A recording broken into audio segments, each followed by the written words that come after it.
Amigos, amigas do Farol, todos que nos assistem, boa noite.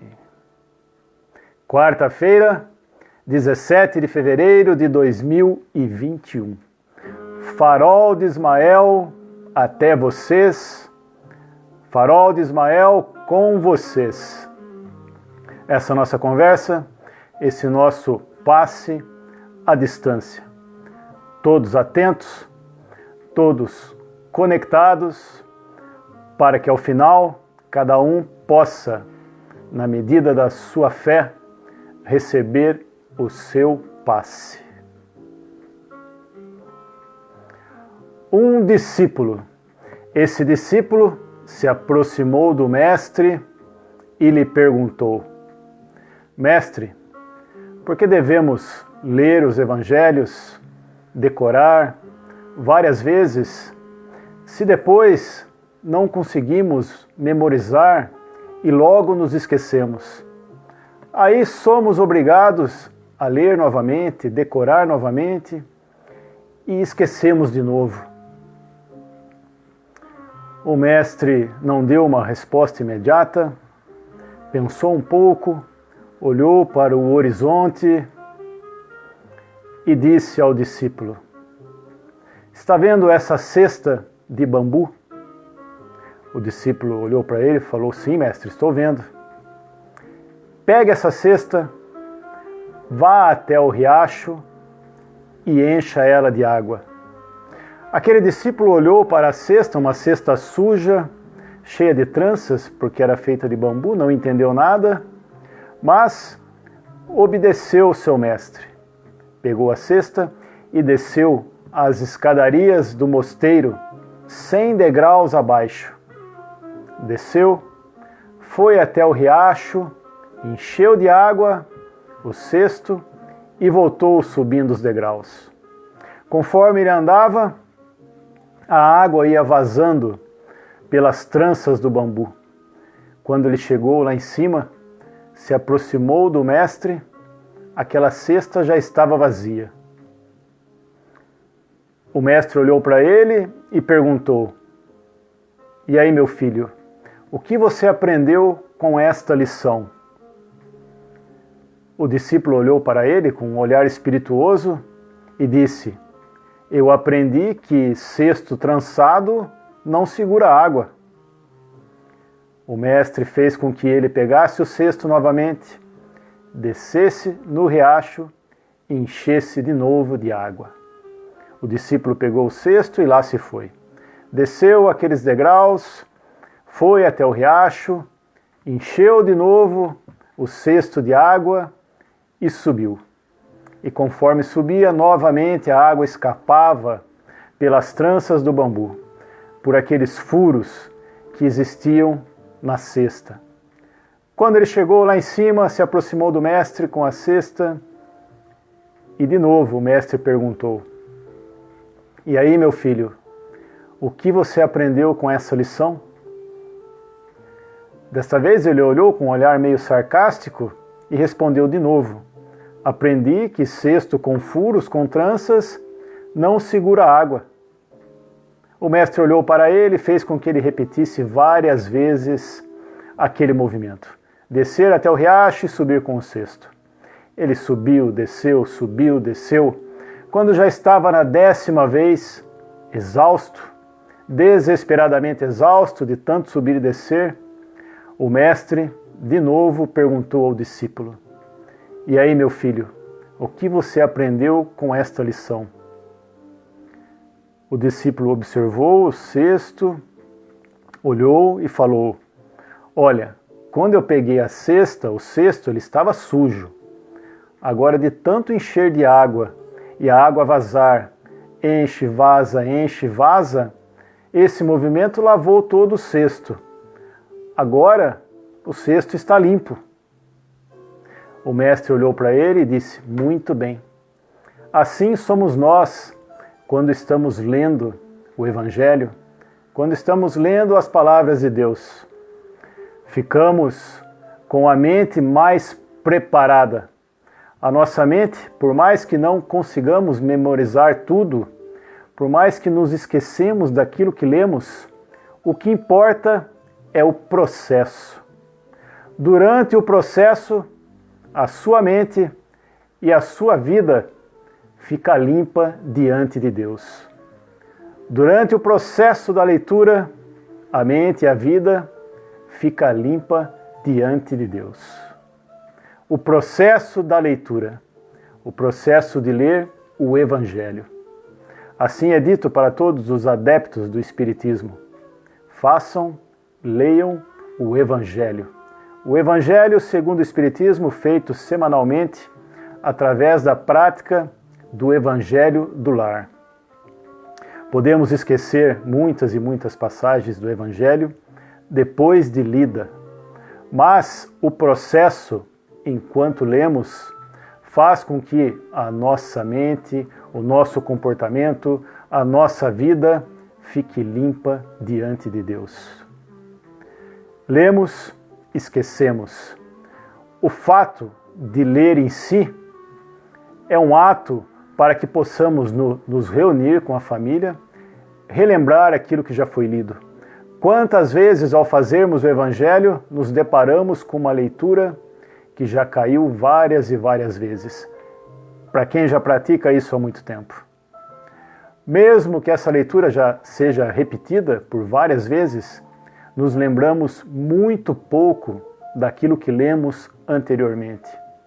E mesmo que lembremos algo, ao ler novamente, entendemos aquela leitura de maneira diferente.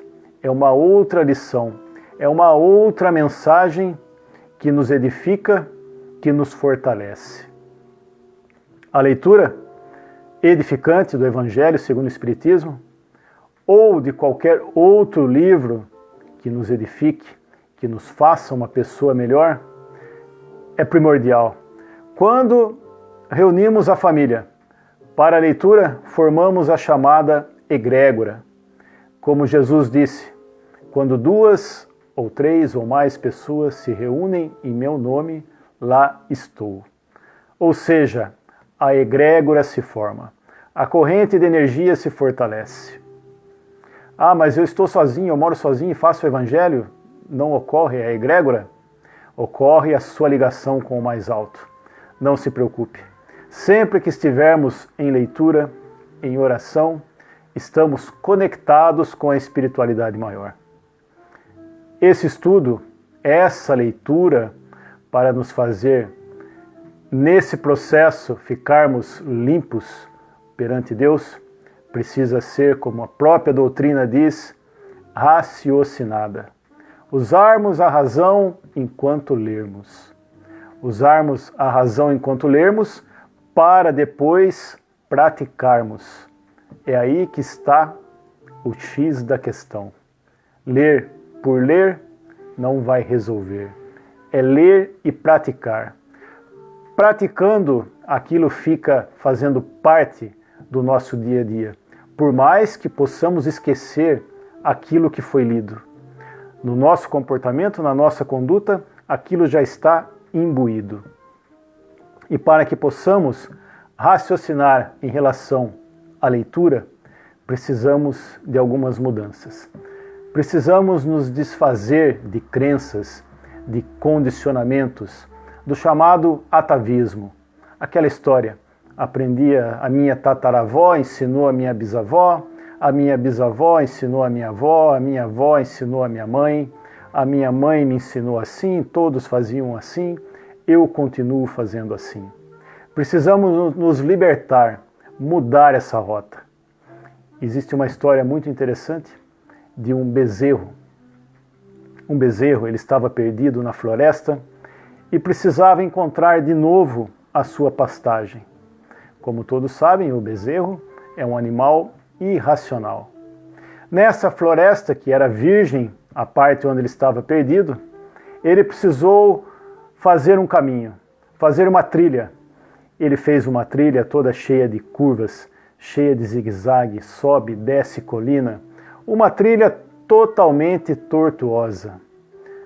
Assim o bezerro chegou do outro lado, depois de desmatar aquela floresta virgem, com uma trilha totalmente tortuosa, cheia de curvas, cheia de declives. O bezerro, quando terminou aquela trilha, a trilha ficou exposta. Depois que o bezerro passou, aí veio o cão. O cachorro aproveitou daquela trilha e seguiu seu caminho para o seu destino. Depois do cachorro, um pouco mais tarde, veio o carneiro, um carneiro líder com todo o seu rebanho. Pegaram a mesma trilha, sobe, desce, vai e vem, zigue-zague, até chegarem do outro lado.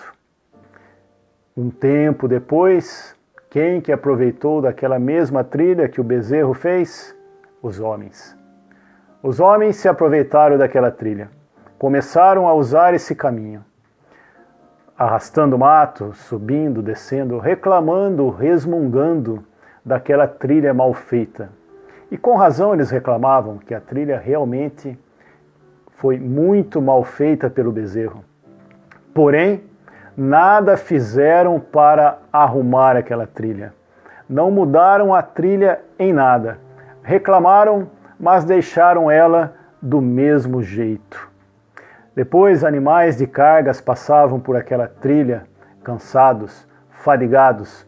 Uma trilha que poderia ser feita em 1 hora apenas, os animais levavam mais de 3, 4 horas para chegarem do outro lado. Se a trilha não tivesse sido feita por um bezerro, ela teria outro formato, uma outra modalidade. Muitos anos depois que se passaram, se tornou uma estradinha principal essa trilha, para chegar até um vilarejo. Esse vilarejo, com o passar do tempo, se tornou uma grande cidade. Uma grande cidade. E essa trilha, feita pelo bezerro, se tornou uma grande avenida. Uma grande avenida numa grande cidade, numa grande metrópole. E esta avenida, até hoje, depois de centenas de anos, milhares de pessoas continuam seguindo a trilha do bezerro, sem nada fazerem para mudar. Mudemos esse atavismo com as leituras que nos fazem raciocinar, com as leituras que nos fazem ter um outro ângulo de como a vida funciona, de como funciona a nossa vida física, de como funciona a nossa vida metafísica. Mudemos esse caminho estudando, lendo, praticando, para que desta forma nossa mente, nossa vida fique limpa perante Deus. E uma excelente leitura que podemos fazer, ao mesmo tempo que ela é uma leitura, é uma oração.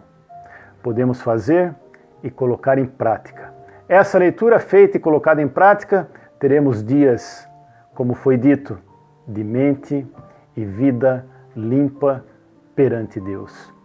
E essa leitura diz assim: Senhor, fazei-me instrumento da vossa paz. Onde houver ódio, que eu leve o amor. Onde houver ofensa, que eu leve o perdão. Onde houver discórdia, que eu leve a união. Onde houver dúvida, que eu leve a fé. Onde houver erro, que eu leve a verdade. Onde houver desespero, que eu leve a esperança. Onde houver tristeza, que eu leve a alegria. Onde houver trevas, que eu leve a luz. Ó Mestre, fazei com que eu procure mais consolar que ser consolado, compreender mais do que ser compreendido, amar mais do que ser amado. Pois é dando que se recebe, e é perdoando que se é perdoado, e é morrendo que se vive para a vida eterna. Vibremos muita luz, muita paz, muito discernimento, para todos que procuram uma mudança, para todos que procuram mudar o caminho de forma raciocinada. Que o Arcanjo Miguel e seu brilhante azul ilumine essas mentes, assim como o manto de luz da nossa Mãe Santíssima desce sobre aqueles que estão nos hospitais, nos presídios, nos asilos, nos orfanatos. As pessoas que tanto necessitam de um afeto espiritual. Ave Maria, cheia de graça, o Senhor é convosco. Bendita sois vós entre as mulheres. Bendito é o fruto do vosso ventre, o Mestre e Senhor Jesus. Santa Maria, nossa Mãe, rogai por nós, pequeninos, agora e na hora de nossa passagem. Que assim seja. Mudemos o caminho, e se no caminho houver alguma tempestade, alguma tormenta, após atravessarmos, atravessemos de cabeça erguida. De cabeça erguida para não nos envergonharmos de ter deixado de auxiliar alguém que necessitava, de ter deixado de estender a mão àqueles que estavam do nosso lado. Atravessemos esse caminho, um caminho raciocinado, e cheguemos do outro lado de cabeça erguida. Mentalize, sinta o seu mentor e receba o seu passe. Pai nosso que estais no céu, santificado seja o vosso santo nome. Venha a nós o vosso reino, seja feita a vossa vontade, assim na terra como é no céu. O pão nosso de cada dia dai-nos hoje. Perdoe nossas dívidas, assim como perdoamos a quem nos tenha ofendido. E não nos deixe cairmos em tentações, mas livra-nos do mal, e que assim seja. Porque vosso é o reino, o poder e a glória, como para todos sempre. Como está dito em Tiago, capítulo 1, versículo 22, sejam praticantes da palavra. Praticantes da palavra, precisamos ler e praticá-las de forma raciocinada. Fiquem com Deus, muita paz.